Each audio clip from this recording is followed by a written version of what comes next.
Olá, tudo bem com vocês? Muito prazer. Para quem não me conhece, meu nome é Fábio Del Claro.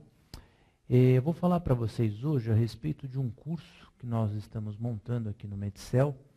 É um curso bastante importante para quem está se preparando para os concursos aí de residência, de residência médica. É um curso sobre urgências e emergências cirúrgicas. Por que a gente montou esse curso?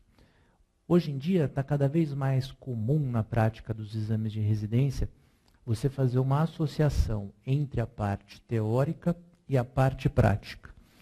E muitos de vocês, infelizmente, acabam tendo uma deficiência no internato, não tem uma prática tão importante e acabam perdendo essa ligação, esse link que a gente precisa ter firme com conceitos muito bem estruturados na hora de responder uma prova, principalmente na segunda fase, que são as questões orais. Tá?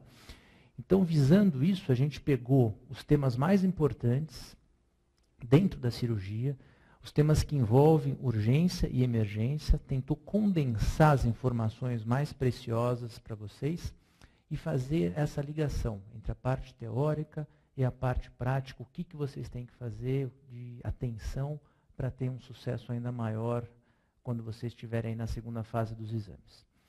A primeira coisa que eu queria falar para vocês é conceituar a diferença entre urgência e emergência, porque muitas pessoas ainda confundem esses conceitos. E não é incomum, numa segunda fase, um examinador perguntar para você, doutor, o que é uma urgência? Me dê um exemplo. Ou, o que é uma emergência? Me dê um exemplo. E às vezes, na linguagem corriqueira do dia a dia, a gente mesmo acaba confundindo os termos. E isso, numa prova, está sendo avaliado, são pontos preciosos que vocês podem perder. Então, urgência, o que é? Ela é definida pelo Conselho Regional de Medicina como sempre que o médico constatar a possibilidade de risco à saúde ou à vida do paciente e que suas ações, especialmente suas omissões, poderão ocasionar sequelas irreversíveis, saberá estar diante de uma urgência médica. Necessita ser abordado em um intervalo de 8 horas. Ou seja, é uma situação em que o paciente apresenta para você um sintoma, um sinal, você faz o diagnóstico de algo que, se você não intervir nos próximos 8 horas, esse paciente pode correr risco de morrer ou pode ficar com uma sequela grave. Tá? Então, na urgência, seria uma situação em que você tem que ter uma brevidade no atendimento, mas uma brevidade controlada.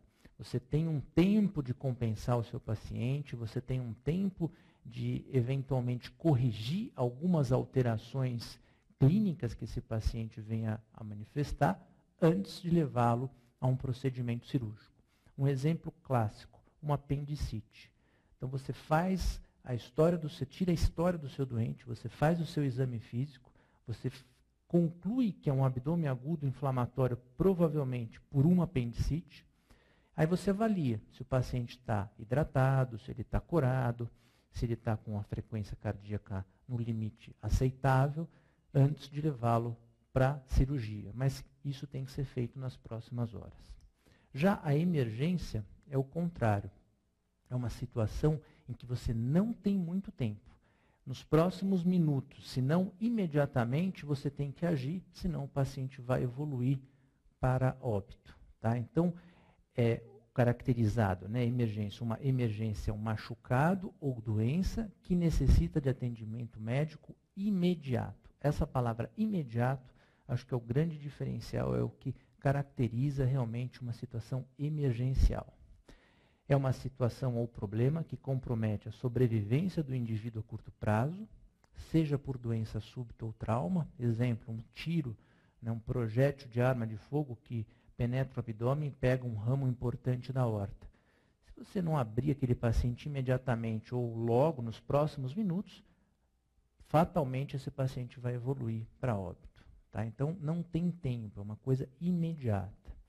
Então, esses conceitos, eles são importantes para que a gente consiga começar a conceituar aquelas situações em que você, como futuro candidato à cirurgia geral, ou à clínica médica, ou à pediatria, ou à ginecologia, enfim, você tem situações de urgência e emergência nas mais variadas especialidades.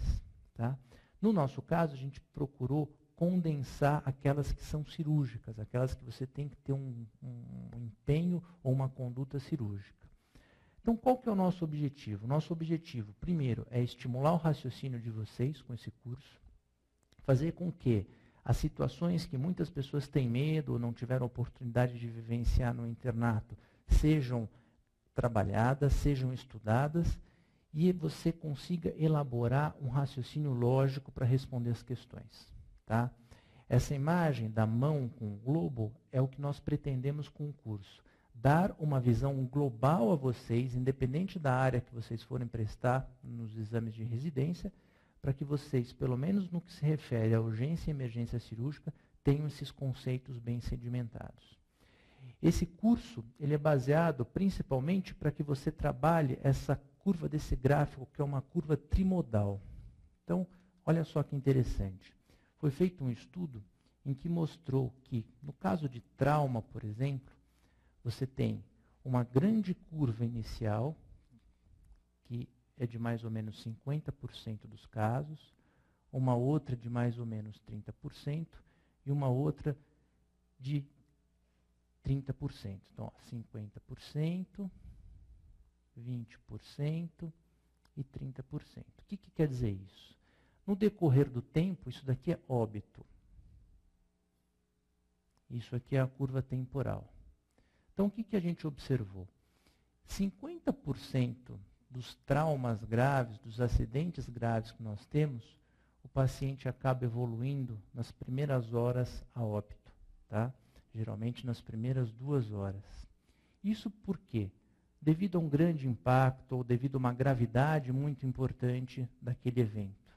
Não tem muito o que nós fazermos nessa situação. Infelizmente, uma situação que é inerente ao mecanismo, à dinâmica do trauma que esse paciente sofreu.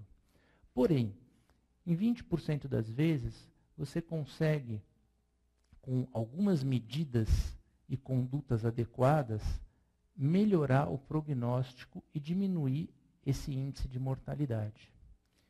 E 30% vai ter uma evolução em que vai evoluir para óbito por conta de infecção, de alteração neurológica, são situações mais a longo prazo. Então, o enfoque nosso durante esse curso é ver quais medidas a gente consegue adotar para que esses 20% tenham uma redução. Ou seja, para que o seu paciente tenha um atendimento adequado numa situação de urgência ou emergência, você consiga controlá-lo de uma forma global e assim dar um melhor atendimento. Quando você faz isso, extrapola isso para uma prova, significa que você tem uma chance maior de ser aprovado por conta desses conceitos que vocês vão estar mais sedimentados. Tá? Então, como que o curso está dividido? Através de alguns temas bastante interessantes. Então, o primeiro deles, alterações metabólicas nas situações de emergência. O nosso corpo, ele é perfeito, ele é sábio. Ele talvez seja a engenharia mais perfeita que o homem já conseguiu desenvolver. Tá? E isso a gente nasce com ela. Por quê? Porque em toda situação de estresse, toda situação de trauma, o teu organismo ele se adapta àquele momento, ele busca formações energéticas, ele busca energia para que ele possa ultrapassar aquele momento de trauma e assim você conseguir uma sobrevivência perante aquele acontecimento. Tá? Então, nessa aula de alteração metabólica, a gente vai abordar exatamente essas reações bioquímicas de uma forma mais didática, de uma forma mais objetiva, porque muitas pessoas acabam esquecendo isso da época da faculdade ou nunca entenderam. Então, a gente vai tentar trabalhar esses conceitos, observando aquilo que realmente interessa, aquilo que realmente pode ser perguntado para vocês, mas principalmente para que esses conceitos fiquem bem sedimentados e que você possa, muito mais do que decorar, entender o que está acontecendo nessas situações de urgência e emergência. Tá? Esse é o nosso objetivo com essa aula. Depois, nós vamos passar para situações especiais que cada vez mais estão sendo perguntadas nos concursos, em que você vai ter, aquela primeira aula, as alterações metabólicas. Nessa, nós vamos ver especificamente como que essas alterações ocorrem no idoso, como que essas alterações ocorrem na criança e como que essas alterações ocorrem na gestante. Por que isso? Porque são situações específicas, gerais, que você como médico do 6º ano, ou médico que acabou de se formar, que tem uma formação mais geral, tem obrigação de saber. Ah, mas eu não vou ser cirurgião, então não me interessa saber direito urgência e emergência cirúrgica. Muito pelo contrário. Você, como um bom médico, você, se não souber fazer a conduta cirúrgica, pelo menos tem que indicá-la. Tendo uma boa indicação, você já consegue ter um êxito maior no teu tratamento. Então, o que no idoso é diferente? Por que no idoso eu tenho que tomar determinados cuidados que num paciente mais jovem eu não necessito? Da mesma forma com a criança, que é o outro extremo de idade. Quer dizer, quais são essas características que diferem o atendimento na urgência e emergência nessa população mais jovem? E na gestante, que tem mais uma vida dentro dela, quer dizer, qual que é a prioridade? É a mãe? É o atendimento ao bebê? Como que eu faço essa abordagem? Quais exames eu devo solicitar? Qual posição a gestante deve ficar? Quer dizer, tudo isso pode perfeitamente ser perguntado para você num concurso de residência. E mais importante do que saber para um concurso é saber para a sua vida, para que você tenha a tranquilidade de trabalhar, de dar plantão, independente da área que você escolha. Tá? Então essa é uma aula também bastante interessante, que vai ser abordado esses temas durante o curso. Vamos ter uma aula sobre atendimento inicial politraumatizado. Isso vem muito de encontro com aquela curva trimodal que eu mostrei para vocês, quer dizer, o atendimento adequado, a abordagem inicial do seu paciente, ela é fundamental para que você tenha êxito e esse paciente consiga sobreviver de acordo com o trauma, de acordo com o problema que ele tem inicialmente. Então, essa aula vai ser ministrada por um professor que é um dos orientadores do curso do ATLS. Ela é baseada nos conceitos principais do ATLS, de uma forma, claro, que muito mais resumida, mas que vocês vão ter os principais pontos, os principais assuntos abordados de uma forma bastante didática, bastante precisa, para que vocês também consigam conceituar e responder a maioria das questões lá na frente de um concurso. Tá? E aí nós passamos o nosso curso para uma fase mais setorial, em que nós vamos dividir o paciente em setores mais importantes e abordar alguns temas. Então, uma aula vai ser sobre trauma crânioencefálico, trauma vertebral e raque medular. Essa aula é fundamental para que você faça um atendimento adequado. Ela é fundamental para que você saiba como conduzir nos casos de trauma crânioencefálico, de coluna, de uma forma adequada, orientando para que aquele paciente não seja sequelado, para que ele não tenha uma complicação de um mau atendimento. Era uma aula interessante em que muitos slides com fotos, com exames de diagnóstico vão ser mostrados. Então, fazendo aquele link importante que eu mostrei para vocês, que é entre a parte prática e a parte teórica, tá? Em que muitas vezes a gente não tem a oportunidade de ver uma ressonância com uma lesão raquimedular, uma imagem de um raio-x, de uma tomografia. Quer dizer, o que eu tenho que procurar naquele exame que é importante? Como que aquilo pode ser perguntado para mim numa prova?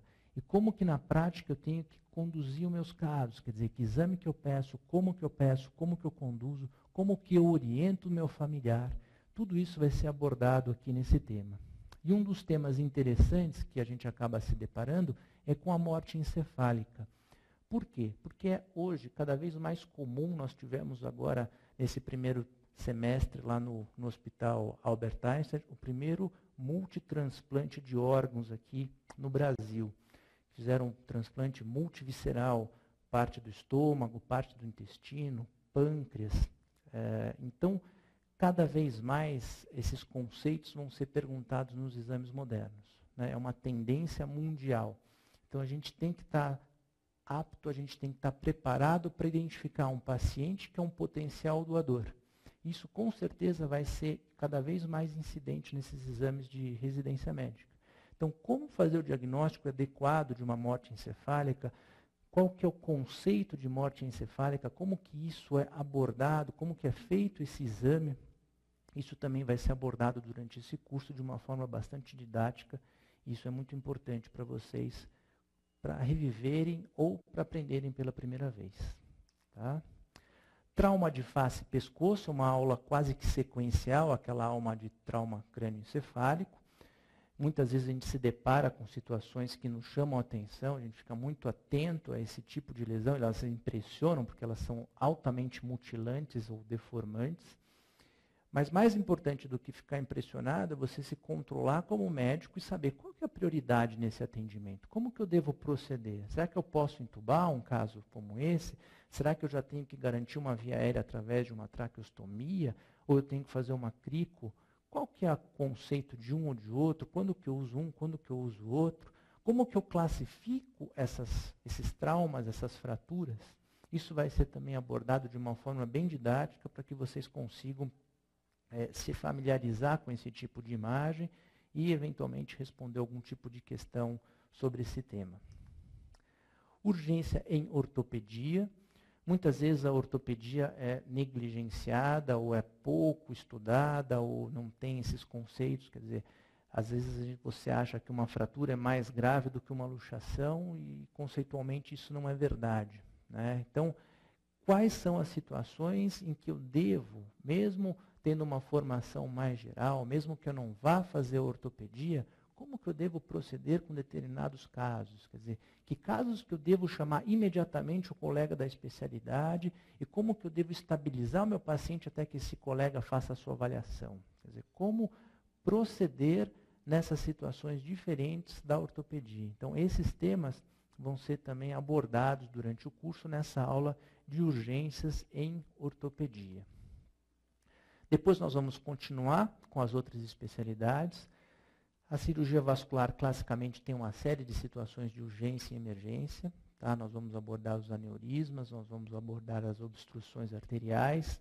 Então, quais são os conceitos mais importantes, que exames são padrão ouro, qual que é o tratamento inicial que eu devo saber, o que eu devo proceder de uma forma adequada para que o meu paciente tenha um atendimento bem feito.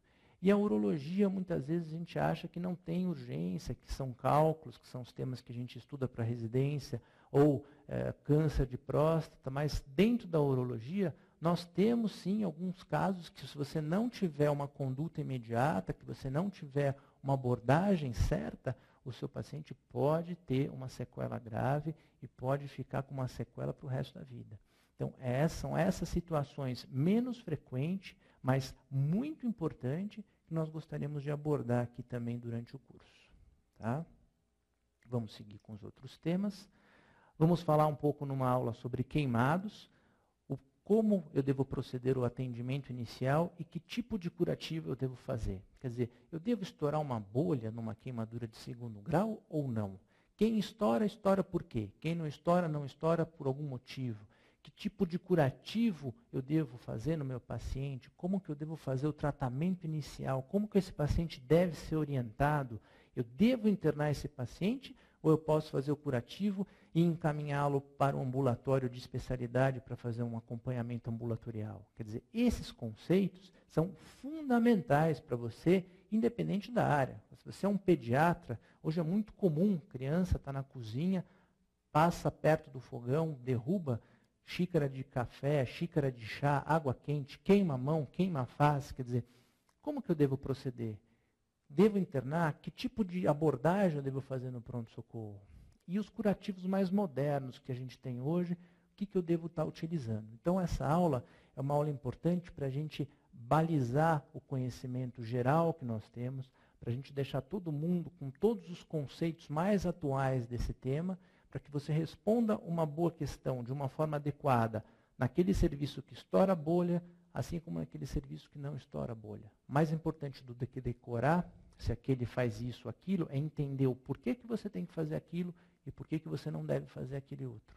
Tá? Então, firmar conceitualmente todos esses termos é fundamental e é isso que a gente vai abordar nesse tipo de aula do curso. A outra aula que nós vamos ver é de trauma abdominal e pélvico. Aí já seria uma situação mais específica do trauma. Quer dizer, como proceder num trauma abdominal fechado, que tipo de exame eu devo fazer para fazer o diagnóstico, como que eu devo proceder o acompanhamento, o segmento desse paciente em termos de horas de internação, devo internar, não devo internar, que sinais eu devo buscar nesse paciente para saber se ele tem alguma ruptura, ou se ele tem alguma coisa, algum quadro mais importante intraabdominal. Então, tudo isso vai ser abordado também de uma forma bem didática, bem objetiva, com bastante exame diagnóstico, para que desperte a curiosidade desse tema aqui em vocês. Tá? Aí nós vamos para o andar de cima, que são os traumas de tórax e cardíaco.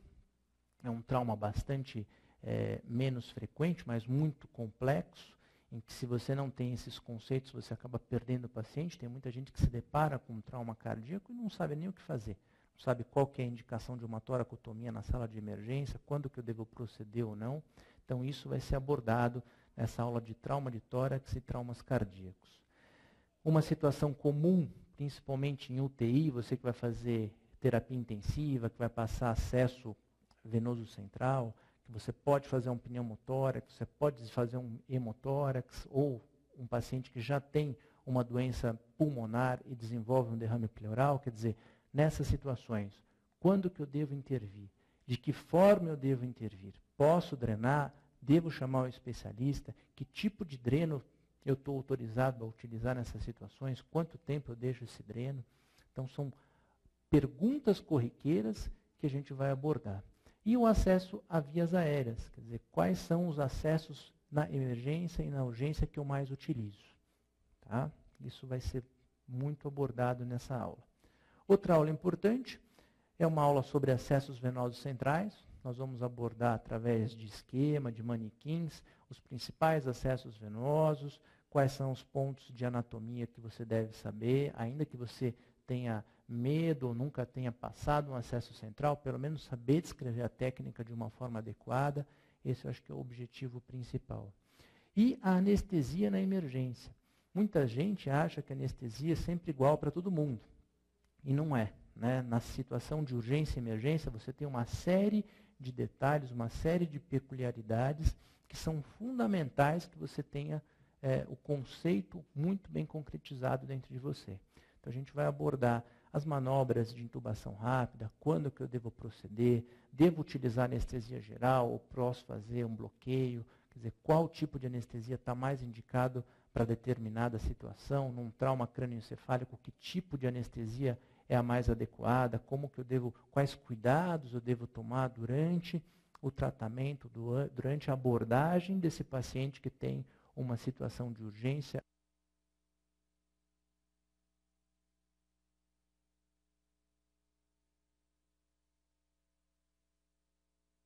Que é um outro assunto bastante importante, em que você tem que tomar uma atitude imediata, senão as consequências de uma síndrome compartimental não tratada são catastróficas, tá? Às vezes com a perda funcional ou a perda do membro de um paciente. Então, como que eu diagnostico? Como que eu trato? Em que situações essa síndrome compartimental deve ser abordada? Então, como vocês perceberam, é um curso bastante amplo, voltado para as mais diversas especialidades. Eu acho que esse é o grande atrativo do curso, quer dizer, não é um curso só para quem vai fazer cirurgia, é um curso para quem vai fazer clínica médica, para quem vai fazer ginecologia, para quem vai fazer pediatria, para quem eventualmente vai fazer radioterapia, né? Vai ter uma série de imagens, uma série de exames diagnósticos que nós vamos complementar e ilustrar cada uma dessas aulas para vocês. Tá?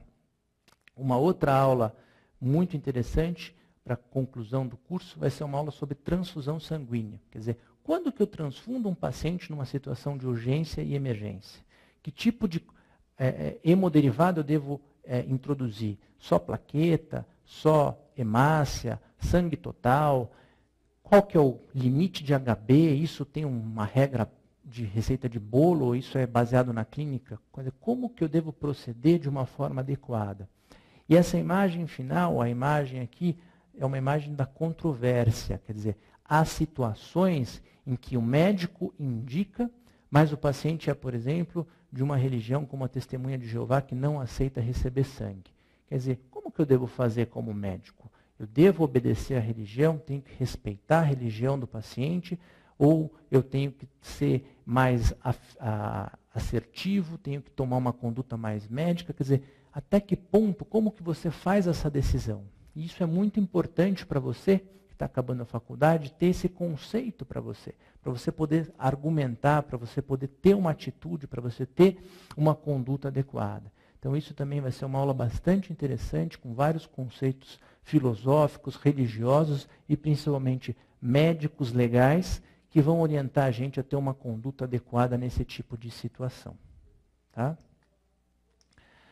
Bom, eu escolhi um tema para concluir essa aula de apresentação do curso, que eu julgo ser fundamental. Da mesma forma que esse curso é fundamental para quem vai fazer as mais diversas áreas, esse tema cicatrização cutânea ele é fundamental para quem faz GO, para quem faz pediatria, cirurgia ou clínica médica. Por quê? Todo procedimento que você fizer no seu paciente, ainda que seja menos ou mais invasivo, vai passar por alguma dessas fases que é a cicatrização da pele. Seja numa incisão, por uma laparotomia, seja numa punção venosa que você vai fazer para pegar um acesso central, uma punção de veia periférica, enfim. Em algum momento, você vai estimular esse paciente a desenvolver uma reação cicatricial. Tá? Então, o nosso tema vai ser cicatriz cutânea, cicatrização da pele. Vamos lá, cicatrização cutânea. O que eu tenho que saber desse tema, que é importante e que vai servir como base para que a gente possa desenvolver o nosso curso? Bom, classicamente, nós sabemos o quê? Que a cicatrização ela é dividida em 3 fases. Tá? Então, nós temos aqui, olha, uma fase inflamatória,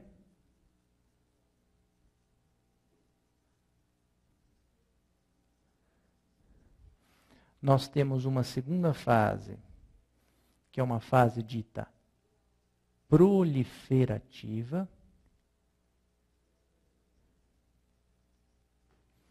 e temos uma última fase, que é a terceira fase, que é uma fase dita de remodelação.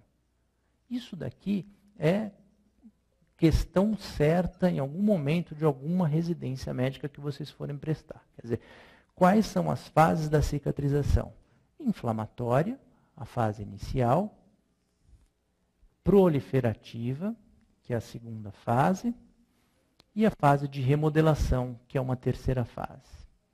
Quando que elas começam? A fase inflamatória, geralmente, ela começa do momento do trauma durante as primeiras 48 horas. Então, os primeiros 2 dias pós-trauma, você está numa fase inflamatória da cicatrização cutânea. Passado 48 horas, você entra numa fase proliferativa. Então, essa fase proliferativa ela dura de 48 horas até aproximadamente 4 semanas. E a partir da 4ª semana, tem início a fase de remodelação, que é uma fase mais demorada, uma fase que demora a ocorrer, que ela vai durar de 1 até 2 anos, dependendo do seu trauma, dependendo da quantidade de cicatriz que você vai estar produzindo. Tá? Então, fase inflamatória, proliferativa ou remodelação são as 3 fases importantes em que nós dividimos o processo de cicatrização. Então, vamos estudar um pouquinho o que acontece em cada uma dessas fases para que a gente possa, de uma certa forma, ter os conceitos mais importantes e saber o que acaba caindo para a prova para vocês. Na primeira fase, a fase inflamatória, vamos passar aqui o slide.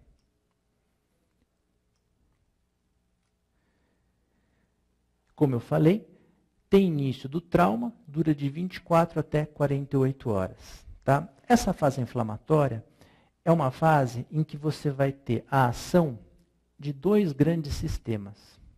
O sistema da coagulação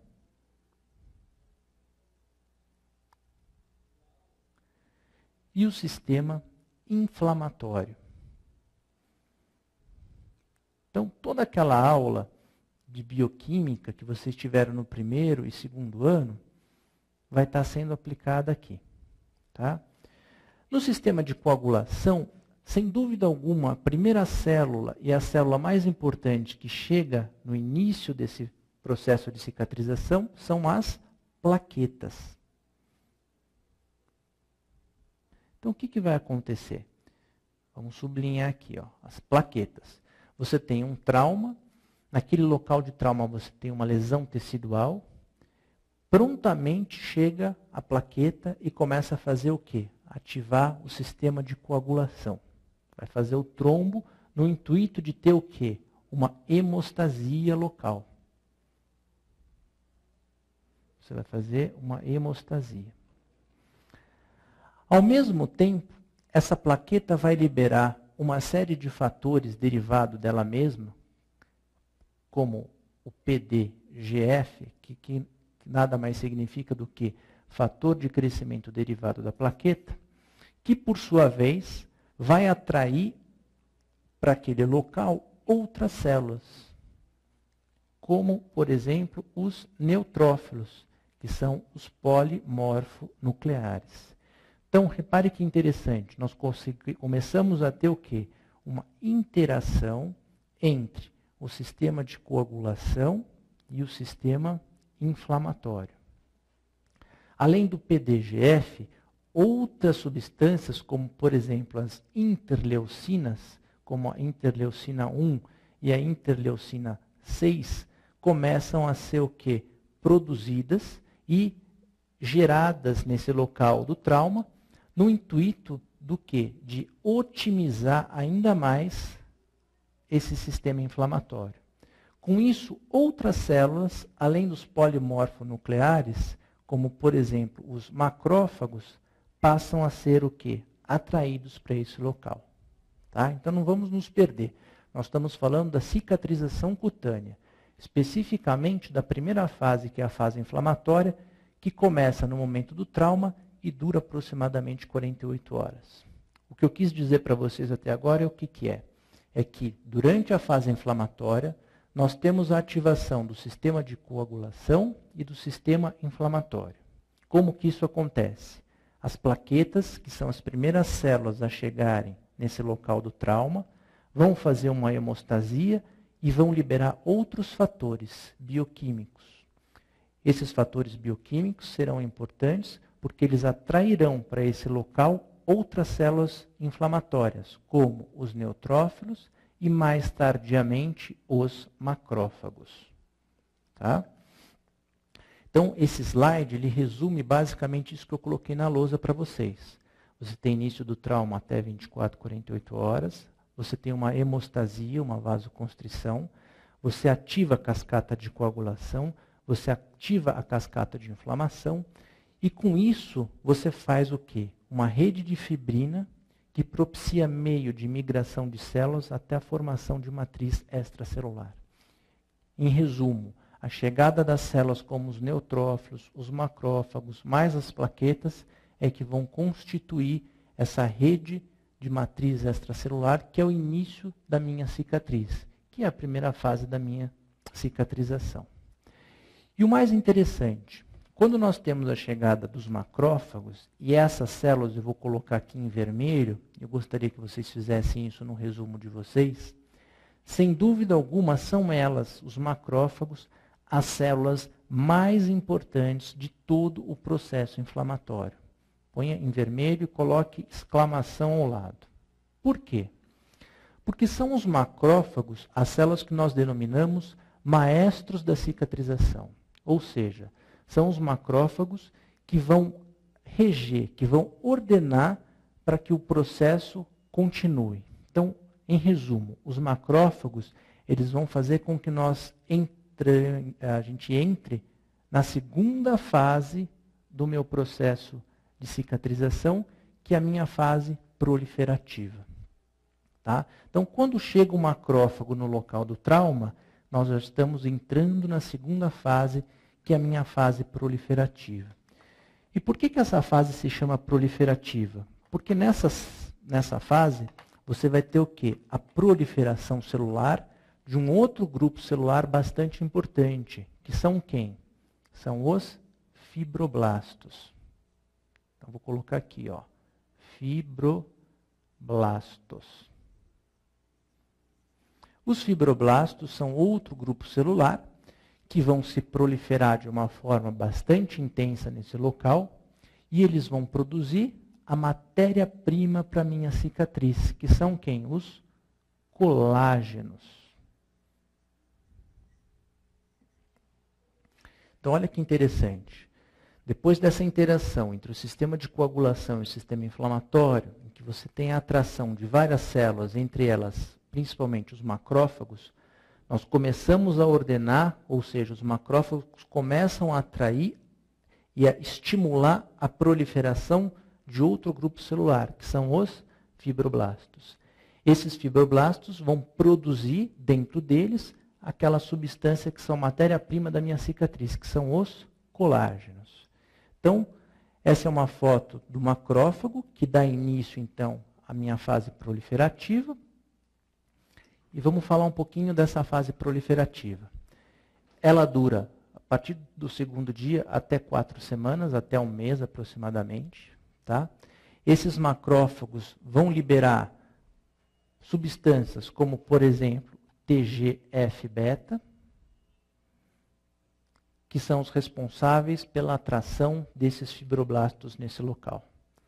Esses fibroblastos vão predominar com 5 a 7 dias, eles vão chegar de todos os locais possíveis e imaginários perto daquele local da lesão que você teve, tá?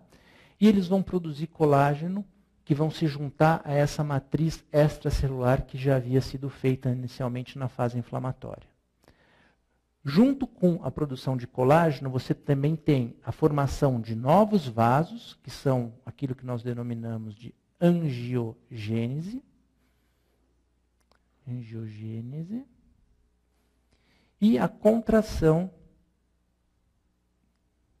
da minha ferida operatória ou da minha cicatriz. Tá? Então, em resumo, novamente, estamos falando da cicatrização. Primeira fase, fase inflamatória. Termina com a chegada dos macrófagos. Esses macrófagos vão secretar substâncias como TGF-beta. Esse TGF-beta vai atrair outras células, principalmente os fibroblastos. Esses fibroblastos vão produzir o quê? Colágenos, que são a matéria-prima da minha cicatriz. Ainda na fase proliferativa, eu tenho a formação de novos vasos. A esse processo eu denomino de angiogênese, e eu tenho o início da contração da minha cicatriz. Percebam que a fase proliferativa é uma fase mais longa, é uma fase em que eu tenho a ocorrência de vários eventos. E, eventualmente, esses eventos acabam sendo perguntados para vocês em algum tipo de questão. Tá? E depois, passado 4 semanas ou quase um mês depois, eu entro na terceira fase do meu processo de cicatrização, que é o quê? A fase de remodelação. O que vai acontecer aqui na minha fase de remodelação? Eu tenho uma diminuição da produção do colágeno, ok? E eu tenho uma destruição do mesmo. Ou seja, o meu organismo começa a ter um equilíbrio, tá? Uma balança aqui de 2 pratos. Você tem o quê? Um equilíbrio entre a produção e a destruição de colágeno, para que eu tenha a formação de uma cicatriz bastante adequada. E com isso eu concluo a terceira fase do meu processo de cicatrização. Então, essas são as fases básicas que geralmente caem para vocês. É dessa forma que eles podem perguntar. Quer dizer, quais são as fases da cicatrização? Quanto tempo demora cada uma dessas fases de cicatrização? E qual que seria a sequência de chegada das células num processo de cicatrização? Então, ó, inicialmente eu tenho as plaquetas, depois eu tenho os polimorfos nucleares, depois eu tenho os macrófagos, depois eu tenho os fibroblastos. O que cada um deles faz? Estimulam cascatas de coagulação e sistema inflamatório, produzem colágenos e há um equilíbrio final entre a produção e a destruição desses colágenos. Então, essas são as fases básicas do processo de cicatrização. E o que eu falei para vocês no começo é importante, quer dizer, hoje em dia você tem cada vez mais o link entre a parte teórica e a parte prática. Então, como que isso pode ser explorado? De que forma isso pode ser um pouco mais esmiuçado e cair algumas questões mais capciosas? Olha só. O slide seguinte é bastante interessante. eu tenho uma imagem bastante bonita que essas células esverdeadas por uma coloração especial são as células dos fibroblastos.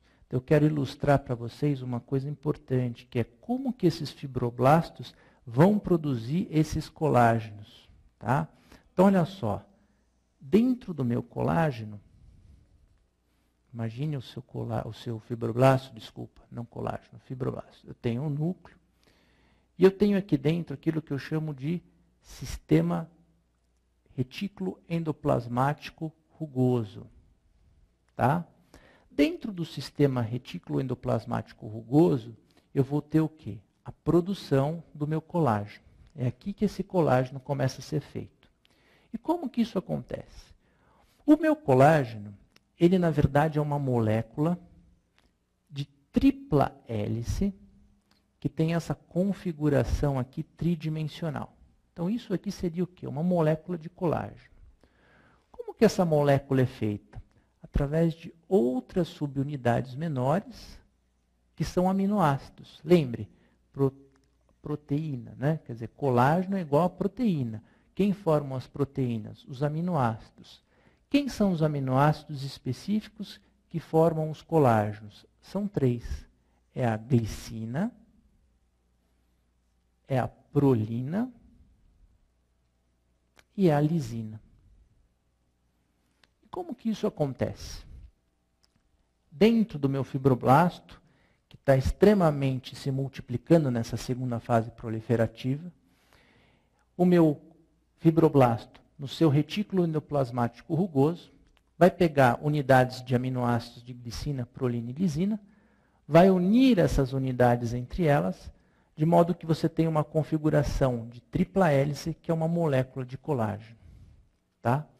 Como que isso acontece? Agora vamos fazer uma visão lá dentro do meu retículo endoplasmático rugoso. Quer dizer, o que está acontecendo lá dentro? Lá dentro ocorrem algumas reações bioquímicas. Então, olha lá. Você tem o meu aminoácido de lisina. Essa lisina, dentro desse retículo endoplasmático rugoso, vai ser transformada em hidroxilisina. A minha prolina, dentro do retículo endoplasmático rugoso, também vai sofrer uma reação bioquímica de hidroxilação e vai se transformar em hidroxiprolina. E a glicina vai ficar glicina mesmo, ela não tem nenhum tipo de interação bioquímica. Ela só vai se unir a essas moléculas de hidroxilisina e hidroxiprolina. Por que que isso é importante? Porque vai ser exatamente essa molécula de hidroxilisina que vai fazer com que essas 3 moléculas aqui, essas 3 hélices do meu colágeno, se unam de uma forma bastante importante, através de ligações covalentes.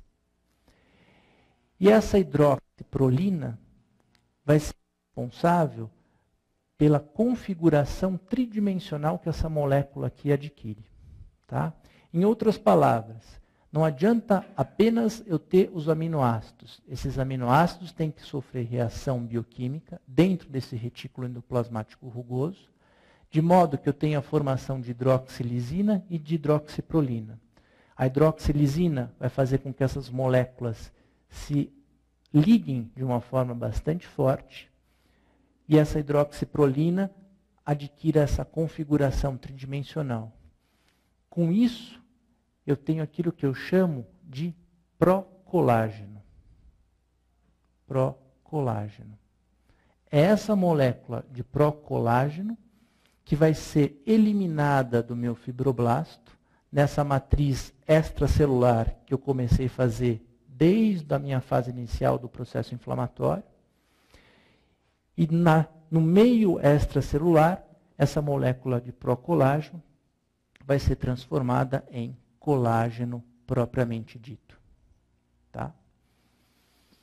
Quantos tipos de colágeno eu tenho no meu organismo? Quer dizer, quantas moléculas diferentes eu posso produzir e formar diferentes tipos de colágeno. São 12 tipos, vai do 1 até o 12. Sendo que, no meu processo de cicatrização, eu tenho predomínio de colágeno tipo 3 e do colágeno tipo 1. Ok? Então, esse slide, ele mostra muito bem isso daqui, olha. Fibroblastos. Os meus fibroblastos presos àquela rede inicial, sendo atraídos nessa fase de proliferação. E a produção dos meus 12 tipos de colágeno. Então, aqui em amarelo você tem a glicina, em cor-de-rosa você tem a prolina, e em verde você tem a lisina. Então, todas essas moléculas acabam se unindo através de reações bioquímicas que eu expliquei para vocês e vão formar essa estrutura tridimensional de tripla hélice que vão formar quem? Os meus colágenos. E são exatamente esses colágenos que vão constituir a matéria-prima tanto da minha cicatriz como de todos aqueles tecidos fibroelásticos que nós temos no nosso organismo. Formação de ligamento, das cartilagens, da matriz óssea. Tudo isso é feito a partir dessa matéria-prima que são os colágenos que vêm da formação da minha cicatrização. Tá? Então, é um tema bastante interessante, por quê? Porque, como eu falei para vocês antes, todas as áreas, em algum momento, vão passar por algum desses processos. Então, se você tem esse processo entendido, se você tem esse processo bem conceituado dentro de você, fica mais fácil para que você possa, eventualmente, responder algum tipo de questão ou ter uma conduta mais adequada em uma determinada situação no seu paciente. Ok? Vamos passar.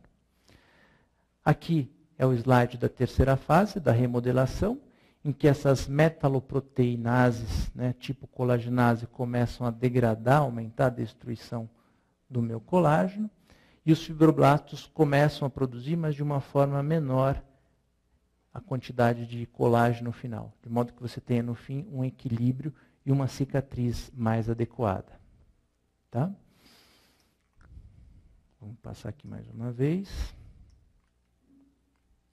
Bom, senhores, eu acho que eu consegui condensar de uma forma rápida e sucinta aquilo que realmente vai interessar para vocês. Tá? Então, o curso, esse curso de emergência e urgência cirúrgica, ele vai ter como objetivo abordar os principais temas cirúrgicos que ocorrem na urgência e emergência, que nós conceituamos no começo. Vai ter uma maior interação e agilidade de raciocínio e habilidade técnica desde o atendimento inicial até a resolução do caso. Quer dizer, aqui essa aula de cicatrização foi para ilustrar como que a gente vai usar a cicatrização para poder entender todo o atendimento inicial, toda aquela abordagem específica que a gente vai ter no nosso paciente. Esse curso pode ser feito de duas formas. Para quem quiser assistir ao vivo, vai ser presencial aqui em São Paulo, ou eventualmente, para quem quiser apenas online, ao vivo, pela internet, também é possível. Tá? Lembrando que tanto para quem contratar o curso presencial, como para quem fizer esse curso via internet, essas aulas ficam até o último dia, 31 de dezembro, disponíveis para você fazer reprise, para você rever e para fazer a revisão no momento que você julgar mais interessante ou mais apropriado.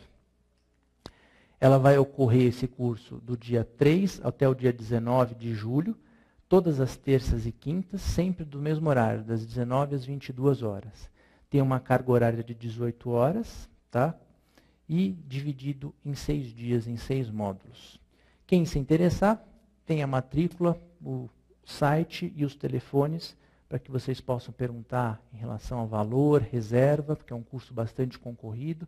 Então, sugiro que vocês que tenham interesse já consigam reservar uma vaga para que vocês tenham esses conceitos, para que vocês possam assistir tudo isso de uma forma bastante interativa, bastante dinâmica e ter um sucesso maior aí na prova de residência. Eu agradeço e estou à disposição.